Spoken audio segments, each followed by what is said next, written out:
A song and a chant for Wilson and Grant, who rose from the lowliest station. The tired and the true, who whatever they may do, will be done for the good of the nation. Then work for our leaders, all good men, for they are men of leather, and raise the chant for Wilson and Grant, and we'll vote them in together. These are the lyrics to one of the 1872 Grant and Wilson campaign songs. This is Henry Wilson and the Civil War.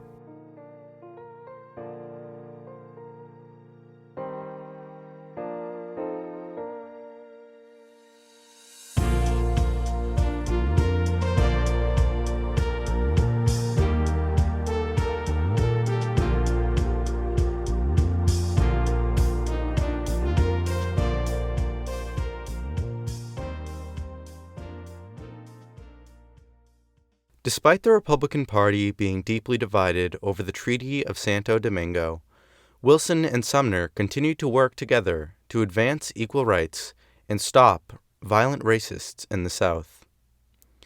In May 1869, Wilson received word of the growing violence against black citizens in the South, perpetrated by the newly forming band of former rebels calling themselves the Ku Klux Klan. Wilson got to work pressuring his colleagues to take action against the young KKK mob. On May 14, 1869, Wilson wrote to Grant demanding the president, quote, "stop these political murders," end quote. The KKK had been strategically terrorizing the black population in an attempt to suppress their growing political influence. In 1868 alone, the Freedmen's Bureau reported 336 murders or assaults with the attempt to kill of freedmen by white supremacists, with likely many more not counted. In 1870 and 1871, Wilson supported the Force Acts, measures that authorized the military to suppress the KKK and any others that sought to stop black voters. Here is Professor Joan Waugh.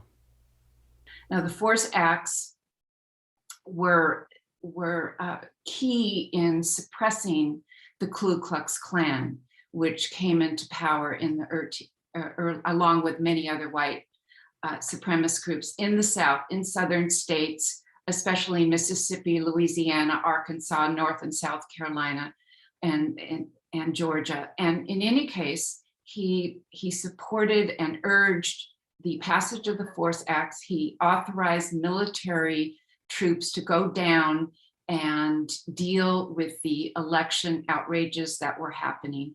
The Force Acts, under his administration, the administration of Ulysses S. Grant, established for the first time a Department of Justice. Its first secretary, Amos Ackerman, was a very strong supporter of African American rights. I mean, that was really extraordinary. In 1871, Wilson was appointed to serve as the chair of the committee tasked with stopping the KKK's terrorism and helping to promote black citizens practicing their rights. Wilson favored stronger military action to ensure black Americans would be treated equal under the law and would not be subjected to such vicious hate. Throughout this period, Wilson also worked closely to support Sumner's Civil Rights Acts that called for the ending of segregation and the funding of public schools in the South. In February 1871, Wilson said, quote, "The only thing for us to do is to go and insist that in all matters of public nature there shall be perfect equality of rights and privileges," end quote.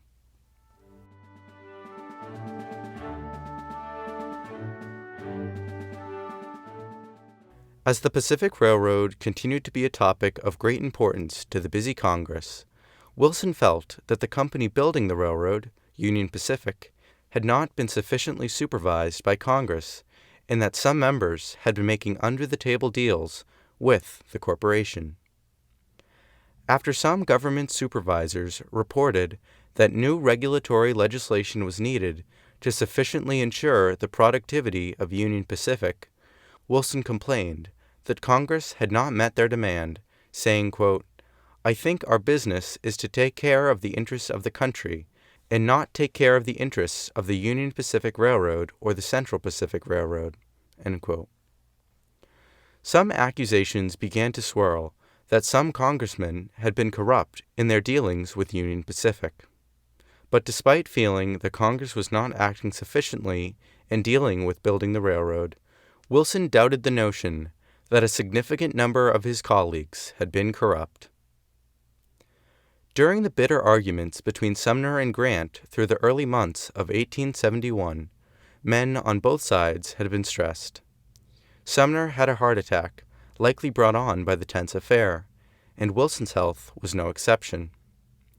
In the spring of 1871, Wilson reported feeling blood rush to his head and had a severe pain in the base of his brain. Despite doctors' orders, Wilson continued with his normal activities, staying busy campaigning and legislating. Wilson's health spiraled as his head pain continued. Wilson was in need of rest, and following the adjournment of Congress, Wilson took a trip to Europe. Throughout his journey, Wilson felt lonely and depressed, missing both his son and wife, who had died just years earlier. In a letter home, not long after his arrival in Ireland in June, Wilson reported to his mother-in-law that he was homesick. Wilson began his journey in Ireland, traversing the country, even taking time to visit the Blarney Stone. From Ireland, Wilson visited the castles of Scotland, where he was frustrated by the many intoxicated men he saw throughout the cities. Wilson then visited London, where members of Parliament took great interest in his American experience, receiving more dinner invitations than he could accept. Wilson traveled to Paris, which he considered the most beautiful city he had ever seen. Wilson's visit made headlines, with French newspapers noting Wilson had, quote, "run away from England so as to escape the dinners and receptions with which he has been overwhelmed." End quote. While in Paris, Wilson was kept company by his dear friend Clara Barton. Wilson traveled throughout Germany and Holland before boarding his ship to come back to the United States after his 3-month trip. Wilson wasn't too fond of Europe following his travels. He was surprised by the widespread poverty throughout the nations he visited and the cultural differences he encountered. Upon arriving back to America, it was reported that Wilson was, quote, "more intensely American than ever," end quote. Sumner, who was always accused of being overly arrogant and condescending to his less educated colleagues, often criticized Wilson for his sometimes unrefined, self-taught speech. Aristocratic cliques, which had defined the men's relationship since their early days in the Massachusetts legislature, continued to permeate their relations.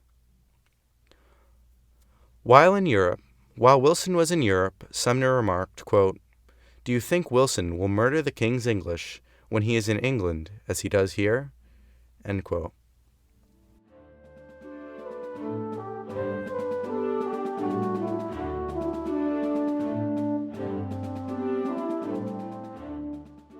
As the election of 1872 drew near, the split between Sumner and Grant began to deepen and divide the entire party. Sumner charged that President Grant was unfit for re-election and led his followers to break from the Republican Party and join the newly forming Liberal Republicans. Wilson, knowing he was the most prominent contender for the vice presidential nomination and being a strong supporter of the president, remained with the Republicans, and throughout 1872 spoke passionately, urging voters to continue to stand with the Republicans. Vice President Colfax announced in 1870 that he would retire from his position at the end of his term, prompting Wilson to campaign behind the scenes for the nomination. In January 1872, Colfax reversed his decision and announced that he would attempt to secure his renomination. Wilson, who had begun to publicly campaign for the spot, said upon hearing about the vice president's intentions, quote, "The revocation of the vice president of his declination was to me a surprise. It placed me in an unpleasant position, and my first impulse was to withdraw from the contest, by the advice of some of the best Republicans of the land, East, West, and South. I leave the question to personal and political friends. Whatever may be the result, I shall be content, and I shall do what I can for the unity and success of the Republican Party." End quote. Colfax felt Wilson's challenge was fair and never spoke out against the principle of Wilson's bid. In May, liberal Republicans held their convention in Cincinnati and narrowly nominated New York Tribune editor Horace Greeley over Charles Francis Adams, the early foe of Wilson. The liberal Republicans nominated Benjamin Gratz Brown, former radical Republican senator and governor of Missouri. Well, in 1872, it was leading up to the election, there were a lot of disaffected, what we would call sort of the progressive wing of the Republican Party, led by Sumner, of course, and others. And so this is 1870, 1871, leading into 1872. And so that's something I just want to come back to and just say that if you just judge Grant by his first administration, it would be a resounding success. He had a successful foreign policy. The economy was going great guns. As you know, that means everything. He and his administration passed some important bills. So he was going into it strong. But this wing of the Republican Party called liberal Republicans, and certainly led by Charles Sumner and other liberal Republicans, were very disaffected. One of the great issues of the time was, believe it or not, for former abolitionists was good government, civil service reform, we call it. And Grant's problems with corruption, they saw as devastating to the body politic. And that was their issue, civil service reform. And so the liberal Republicans broke off from the Republicans, held their own convention at the same time that the Democrats were holding their convention. The liberal Republicans nominated the publisher of the New York Tribune, Horace Greeley, for their presidential candidate. And the Democrats supported him. Their platform called for the equality of all men and the end of Reconstruction, writing, quote, "We pledge ourselves to maintain the union of these states, emancipation and enfranchisement, and to oppose any reopening of the questions settled by the 13th, 14th, and 15th Amendments to the Constitution." End quote.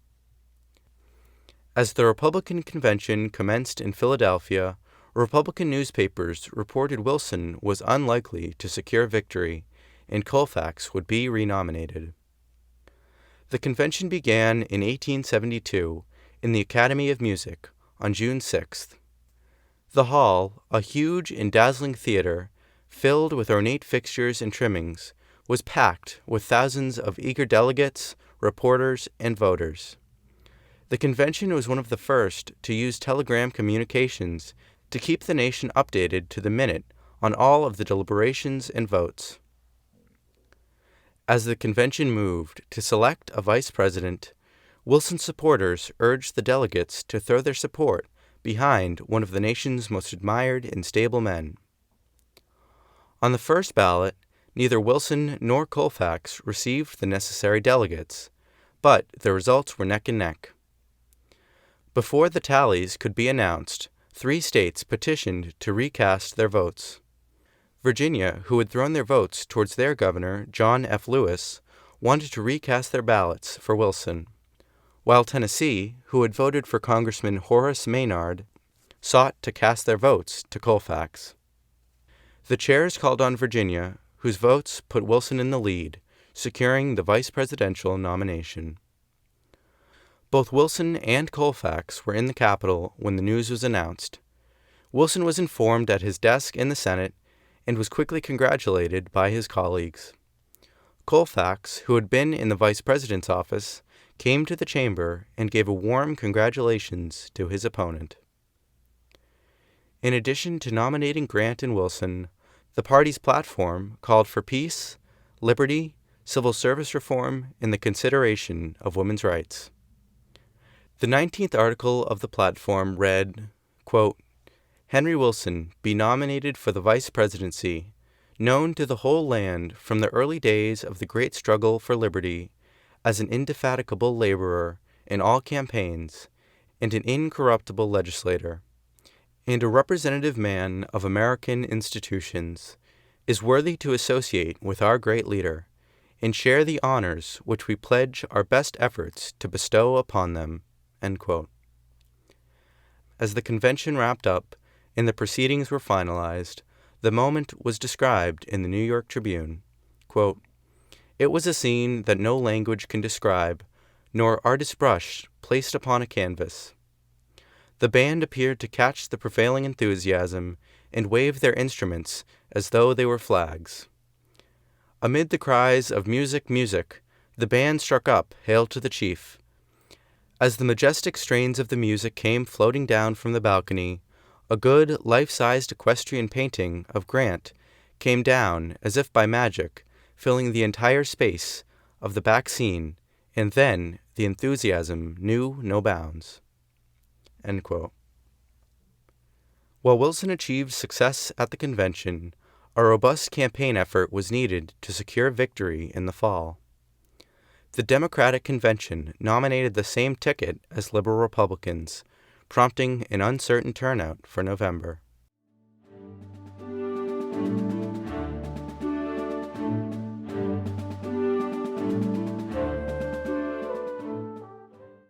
Throughout the summer months and into the fall, Wilson passionately campaigned across the nation.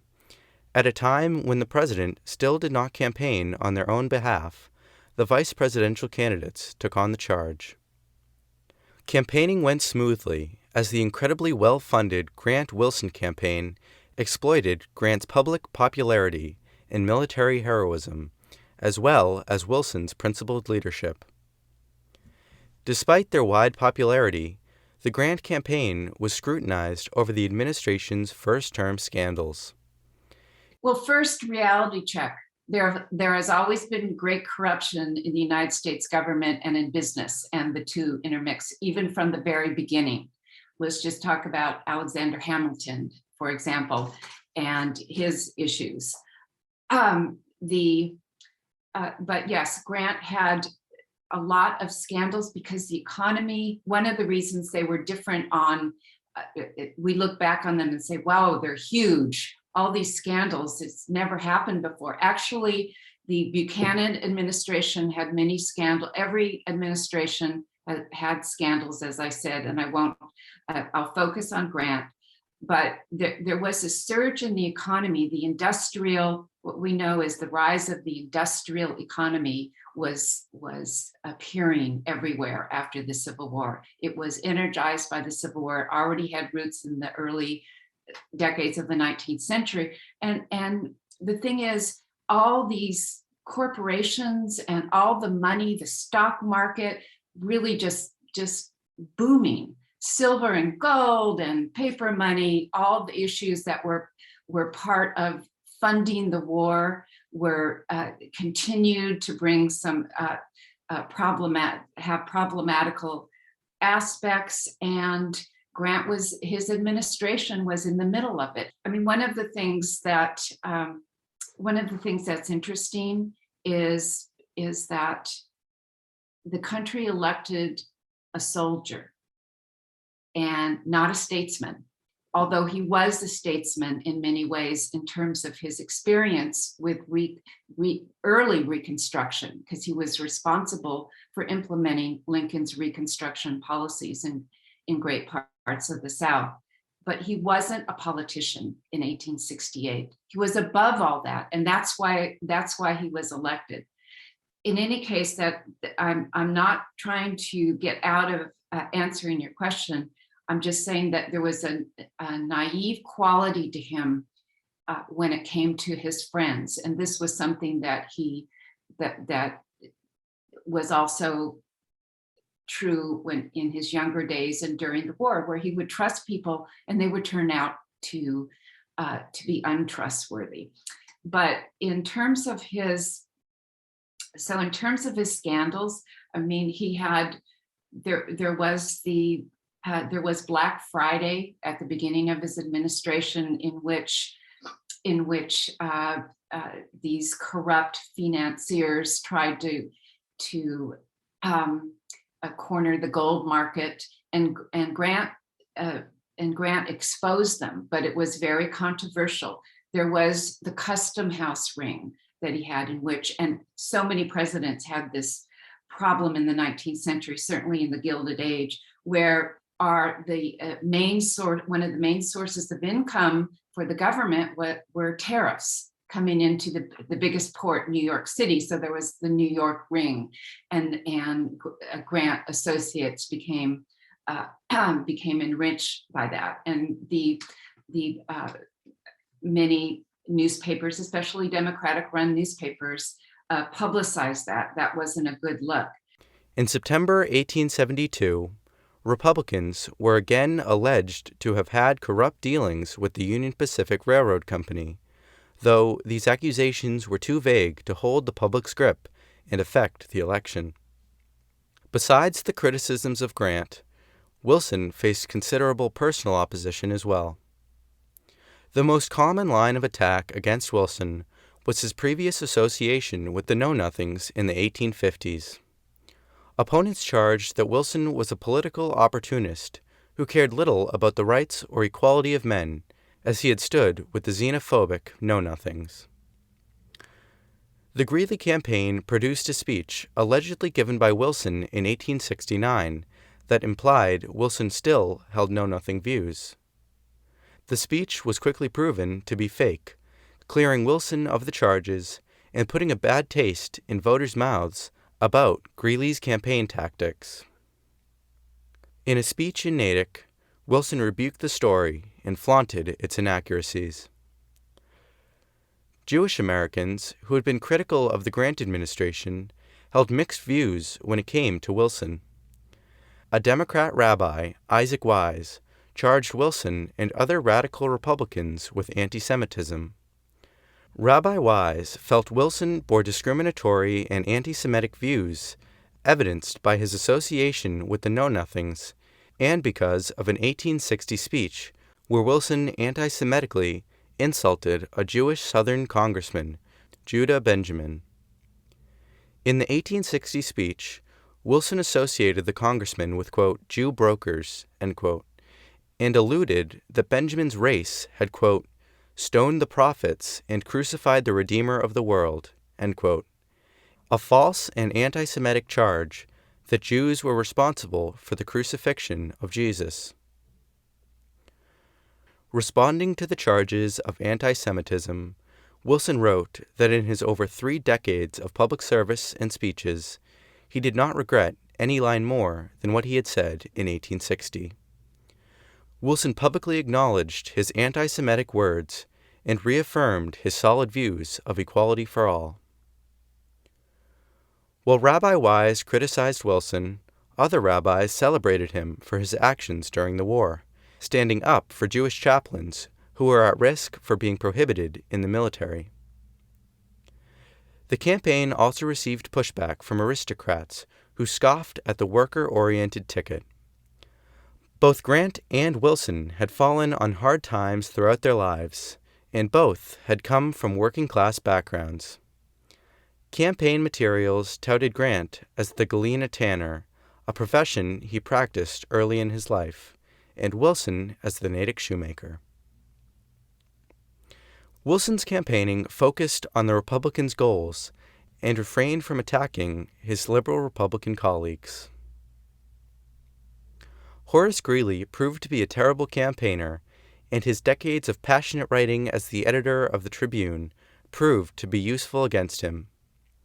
Greeley's vice presidential nominee, Benjamin Gratz Brown, proved to be just as bad as a campaigner, sparking outrage after he appeared at a campaign speech at Yale drunk. Democrats regretted their nomination of the liberal Republicans in an attempt to defeat Grant. Throughout the months of campaigning, Wilson worked harder than any candidate had ever done before, speaking to around 100,000 voters and citizens. Wilson traveled across the nation from north to south and east and west. When Election Day came on November 5, 1872, President Grant and Henry Wilson won a clear victory, capturing 55% of the popular vote in 31 of the 37 states. The Republicans' win margin was the largest any candidate had received in the previous 16 years and the largest for the next 32 years. Wilson learned of the results in Natick and was brought to Faneuil Hall to celebrate with his fellow Republicans. Just days before the Electoral College was going to vote and affirm Grant's victory, Horace Greeley died. Greeley's delegates scattered their votes to other candidates, giving Grant 286 of the 352 electoral votes. As Grant and Wilson relished in their victory, celebrations were overshadowed by scandal. As I mentioned, in September, the newspaper The Sun broke a story of corruption with the Union Pacific Railroad Company, though it gained little traction until after the election, when a more detailed and accusatory story was released. The Union Pacific Railroad Company had been contracted to construct the railroad Congress had pressed for and planned for decades. In an attempt to raise funds for the railroad, Union Pacific formed another corporation to lend bonds to those willing to support the construction. That company was Credit Moblier. Credit Moblier sold stocks and bonds to many Republican congressmen and influential socialites, including Henry Wilson's wife, Harriet. The catch is that Credit Moblier was not only founded to fund the railroad, but to also fraud the nation. Union Pacific schemed to create Credit Moblier as a way to inflate their costs and pocket the difference, using their profits to bribe politicians to ease regulations and cut corners to save even more cash. When detailed news broke of the scandal on the election eve, a report named Wilson and other leading Republicans as beneficiaries of corruption. Massachusetts Representative Oakes Ames was the most corrupt Republican indicted in the reports, having organized and schemed most of the corrupt dealings. Ames had been appointed to lead Credit Moblier and coaxed many of his colleagues and associates, including the Wilsons, into buying stocks. Upon the announcement of the scandal, Wilson initially claimed he had never had any dealings with Ames, though when his name appeared on Ames's records, his integrity was thrust into question. Nearly immediately upon the breaking of the scandal, the Senate formed a committee to investigate the charges and punish its members. Wilson, who had planned on retiring his seat in the Senate soon after the election, held on to it in an effort to avoid seeming as if he were resigning over the scandal or trying to flee Washington. Wilson sat in front of the investigative committee and explained exactly his dealings with Ames and the Credit Moblier stock. Wilson said that Harriet, who had passed away years earlier, had purchased the stock after being pressured by Ames's associates. While the purchase was made, both Henry and Harriet felt that something wasn't right in buying the stock, and sold it not long after its purchase. Upon hearing corroborating testimony from Ames's associates and seeing the paper records proved Wilson's story, the Senate exonerated him from any charges and cleared his name from the scandal, though they derided him for his previous statement that he had never had any dealings with Ames. Despite Wilson's exoneration, his legacy with the public would forever be damaged. Receipts of the corrupt railroad bonds that the Wilsons purchased are still held in the Natick Historical Society's files, and you can view images of them on HenryWilsonHistory.com. As the Credit Moblier scandal rocked the nation, Inauguration Day approached.